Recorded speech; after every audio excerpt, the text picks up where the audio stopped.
quickly before we jump into that. Limbus Company. So, Limbus Company's on April 6th, so next week, Thursday, obviously because the game updates weekly, essentially. With the April 6th update come new content. Refraction Railway Line 1 will be added to the game. Requirements: clear all the available stories, which is Chapter 3, Stage 22, which is the final stage. You have to have completed all of it.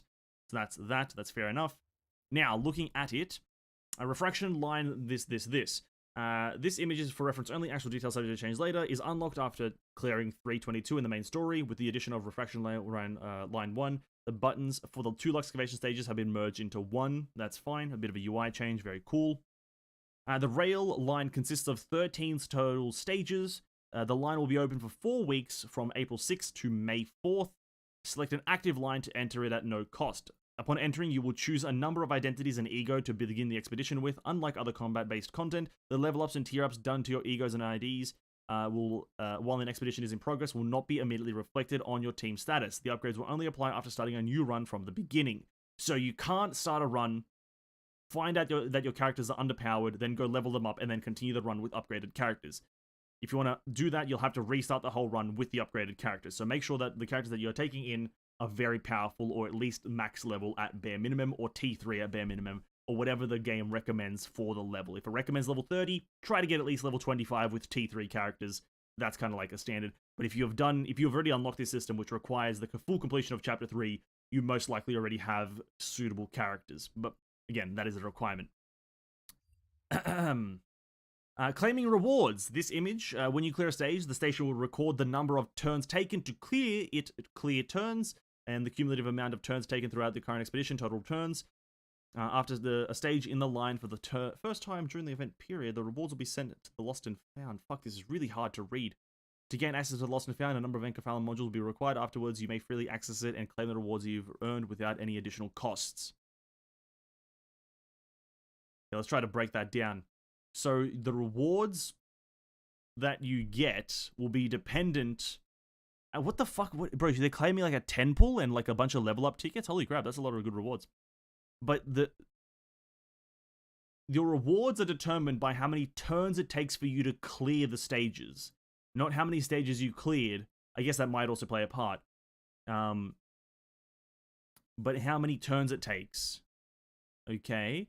And then it will cost you to gain access to the Lost and Found, right? Because after clearing a stage in the line for the first time during the event, they will be sent to the Lost and Found, and then you have to spend a number of Encephalon modules, says 10 right here, that's a lot, will be required. Afterwards, you may freely access it and claim the rewards you've earned without additional cost. So it's a one-time spending of Encephalon modules to open the vault, and then from there on, they will no longer cost. Is that permanent? Like, essentially, you permanently have access to the vault, to the Lost and Found, and then you never have to spend it again? Or is it for this one period that you don't have to spend it ever again? That's going to be a bit of a tricky one they'll have to clarify that obviously when the launch happens, but once you spend it once, you don't have to spend it again? Or is it every time a reset or something happens, potentially you'll have to do it? That's a good question. Going on, combat details. Every battle on the line adopts the abnormality method of directly matching ally skills against enemy skills. It's a bit of a lengthy process, but it is the better version of combat. The health and sanity of all sinners will carry over between stages. However, after clearing a stage, those who did not participate in the battle will fully recover their health and sanity. When entering the next stage, when a sinner dies, they will remain unavailable for the rest of the expedition. Oh, okay. So this does kind of promote at least 2 teams of 5 characters. For one stage, you use one sinner team, and then you put them to rest for the next stage whilst they fully recover and get all their sanity back, whilst you use the other team, and you kind of alternate between them, so you always have topped up sinners. So it is kind of promoting 10 built characters that synergize well with each other. But I guess it's not a requirement, but it is kind of advocating for that, which is fine. Ego resources will carry over between stages. That's fine. When you lose a battle, you'll be taken back to the point right before entering the stage. So you can kind of like re-enter and then try again on that. I'm not sure if you'll lose your sinners. It doesn't say that you'll lose your sinners, but you may just like it's kind of like a retry mechanism, I guess. During an expedition, you can choose to start over from a previous stage. When you do, the battle will start with the sinners' lives and egos restored. Resources reverted to that point, and any progress you've made for the stages after it will be lost. Okay, that's fine. You can just choose to restart if you got like a terrible roll or you want to just redo again. You may not change your team in the middle of an expedition, meaning you can't change all the sinners that you've already allocated. You cannot alter them. They are just permanent, specific. If you wish to modify, you must start a new expedition. That's fine. That's great. And then the last one, the record. Upon clearing the final stage, the records for the expedition will be saved in the logs, which can be viewed at any time during the event. Oh, so it's an event. I totally didn't... It's an event. Is it called an event? No, it's not even called... They didn't even call it an event. So it's an event. Fair enough. The records in the logs will include the expedition date, total turns taken, identities and egos used, and damage statistics. The log will also show your own records. Expeditions with fewer total turns will be ranked higher. Expeditions whose turn total goes over 999 will not be recorded. Alright, let me tell you this. If you take 999 turns to clear it, think about not playing the game. Unironically. Special decorative banners. So, oh god, dude, you can already see the things. So there's the basic banner, the decorator banner, and the embellished banner.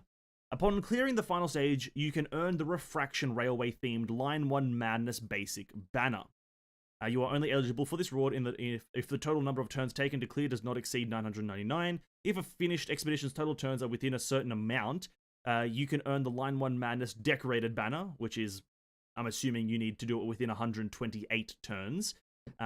If you acquire the banner within the first week of the event, April 6th to April 13th, while fulfilling the total turn threshold, you can earn the wonderfully Lorate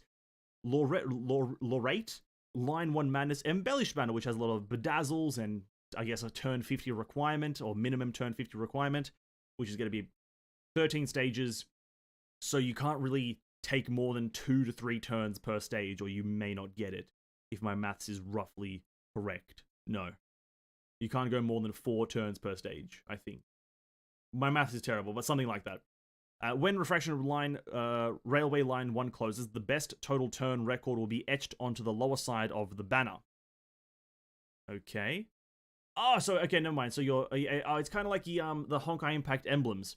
So you kind of, there's like not different emblems in Honkai, but there is an emblem that you get, and then depending on what you got or what you achieved during that event, like in terms of a score, is etched onto that banner, or on that emblem rather.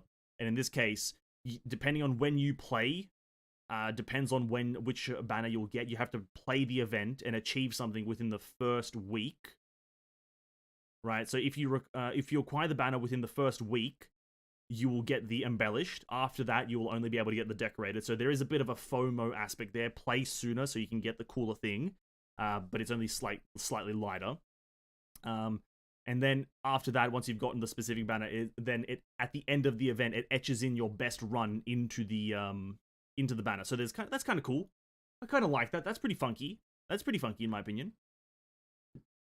I think they could do a bit better a job at identifying if this is an event or if this is a game mode. I'm not sure. It's limited time, so it's only here for, how much was it? 6 weeks, I believe they said. 6 weeks from April 6th to May 4th. So it's only there for however long that is. I guess a few weeks. I can't fucking do maths, dude. But yeah, they could do a bit better job of outlining that it is an event. And yeah, it's kind of cool. They did see, if we can go back to the rewards really quickly, the rewards aren't bad. Where were they? Were they here? Yeah, the rewards. These are not bad rewards. That's a 10 pool there. This is like characters, like 12 characters put at level 30 and 8 choosable shards, which is definitely not bad rewards, by the way, right? Definitely not a bad thing. Maybe a seasonal thing? I guess it could be a seasonal thing. Line 1, Line 2, Line 3, and then it alternates or something like that. That definitely could be the case. But this is pretty cool. This is pretty cool. I look forward to it. I look forward to seeing how fast people can do it. I'm assuming someone's going to be able to get it within 13 turns. They're probably going to get a 13 clear.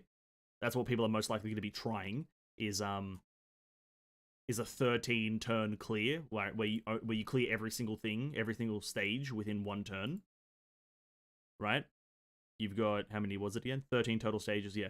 I think some people are going to probably get that in the end. I bet money on that. That's pretty cool. That's pretty cool. No, I like that. As like, it doesn't seem like a major event. Again, I don't know, again, it doesn't seem like it, but it seems like a pretty cool one. It's going to add a lot of difficulty and a lot of good rewards. Thumbs up from me. Good one, Limbus Company.